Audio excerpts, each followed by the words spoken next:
இந்த வருடம் வழிபட வேண்டிய அபிராமி அந்தி பாடல்கள் என்று 2 பாடல்களை நாம் குறிப்பிட்டு 2 பதிவுகளை வழங்கியிருக்கிறோம். பாடல் 10, பாடல் 40 மற்றும் 59.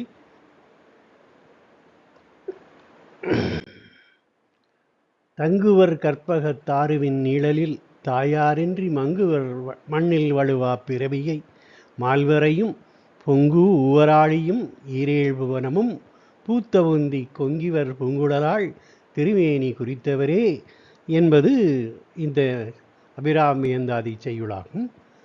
இதற்கு கீவாஜா அவர்கள் சொர்க்கமும் முத்தியும் என்று தலைப்பிட்டிருக்கிறார்கள்.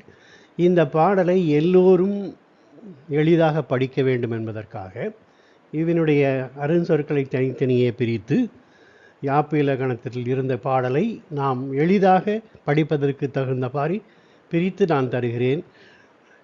வழக்கம்போல் இந்த பாடலை நாம் அவரவர்களுக்கு தெரிந்த ராகத்தில் பாடி பயன்பெறலாம்.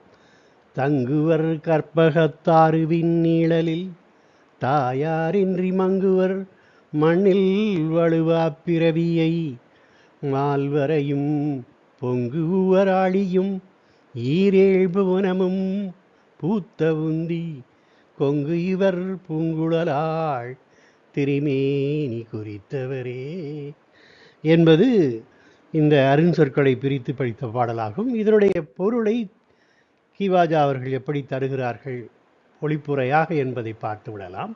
சொர்க்கமும் முத்தியும் என்ற தலைப்பில் இந்த பாடலுடைய பொருளாக அட்ட குசாலங்களையும் மேலே கிளறும் உப்புத்தன்மையுடைய கடல் முதலிய 7 கடல்களையும் 14 புவனங்களையும் பெற்றெடுத்த திருவயிற்றை உடையவளையும் மனம் பரவியதும் மலரை அணிந்ததுமாகிய கூந்தலையும் உடைய அபிராமி அம்மையின் அழகிய திருவுருவத்தை தியானம் செய்யும் அடியார்கள் இந்திர பதவி பெற்று கற்பக மரத்தின் நிழலில் வீற்றிருப்பர்.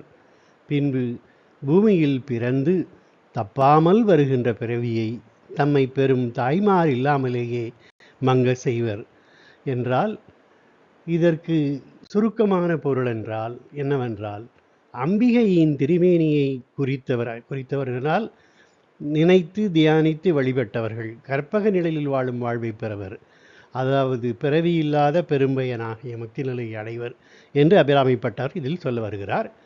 சில சொற்களுக்கான பொருள்களை நாம் இப்போது பார்த்து விடலாம். தங்குவர் என்றால் சில காலம் இருப்பார்கள். தாரு என்றால் மரம், கற்பகத்தாறு என்றால் இந்திரலோகத்தில் இருக்கக்கூடிய கற்பக மரம். அதற்கு இந்திர பதவியில் இருப்பார்கள் என்று குறிப்பிடுகிறார்கள். தாயார் பல பிறவிகளில் வெவ்வேறாக வரும் தாய்மார்கள். மங்குவர் மங்க செய்வர். ஓகே, தாயார் இல்லாமல் மங்குவர் என்றால் மண்ணில் பிறக்கும்போது அவர்கள்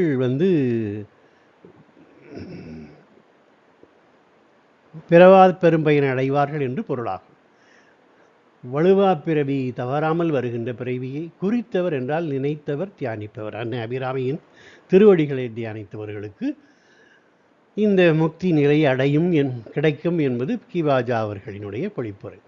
உவராளியை குறிப்பிட்டாலும் மற்ற கடல்களையும் சேர்த்து கொள்ள வேண்டும்.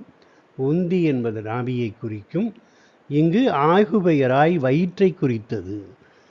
கொங்கு இவர் பூங்குழலால் என்பதை தனித்தனியே கூட்டுக. கொங்குவர் என்பதை பூவுக்கு அடையாளமாகவும் கொள்ளலாம். அன்னை அபிராமியின் புகழை போற்றி பாடுவதற்கும் நாம் பயன்படுத்தலாம். ஆகவே அழகிய கூந்தலையும் வாசனையும் உடைய மலர்களையும் சூட்டிய கூந்தலுடைய அன்னை அபிராமி இதை தியானித்து வழிபடுவர்கள் எல்லோரும் தாயார் இல்லாத பிறவி பெரும்பயனை அடைவார்கள் என்பது இந்த பாடலினுடைய உட்கருத்தாக நாம் அறிய வருகிறோம். ஆகவே தொடர்ந்து இந்த பதிவை படித்து வாருங்கள். ஏற்கனவே இந்த பதிவுகளுக்கு சில நல்ல வரவேற்புகள் இருப்பதால் நான் முதல் பாடலிலிருந்து இதுவரை 3 பாடல்களை நாம் குறிப்பிட்டிருக்கிறோம். அவைகளெல்லாம் பொதுவாக விருச்சிகம் கும்பராசிக்காரர்களுக்கு பரிகார பாடல்கள் என்று சில சோதிடர்கள் குறிப்பிட்டதால் அதை நான் குறிப்பிட்டேன். இப்போது பலரும் இதை நீங்கள் விரும்புவதாக தெரிவதால் முதல் பாடலிருந்து தொடங்கி மற்ற பாடல்களையும் பதிவிட எண்ணியிருக்கிறேன். அதற்கு உங்கள் எல்லோருடைய ஆதரவும் தேவை. சிவில் இன்ஜினியரிங் தமிழ் டிவி வண்டிப்பேதா என்ற சேனலை தொடர்ந்து பார்த்து வாருங்கள். மீண்டும் ஒரு முறை நாமும் இந்த சொர்க்கமும் முத்தியும் என்ற பாடலை பார்த்து விடலாம். தங்குவர் கற்பகத்தாருவின் நீழலில் தாயாரின்றி மங்குவர் மண்ணில் வலுவா பிறவியை மால்வரையும் பொங்குவராடியும் ஈரேழ் புவனமும் பூத்த உந்தி கொங்குவர் பூங்குழலாள் திருமேனி குறித்தவரே. வணக்கம், நன்றிகள்.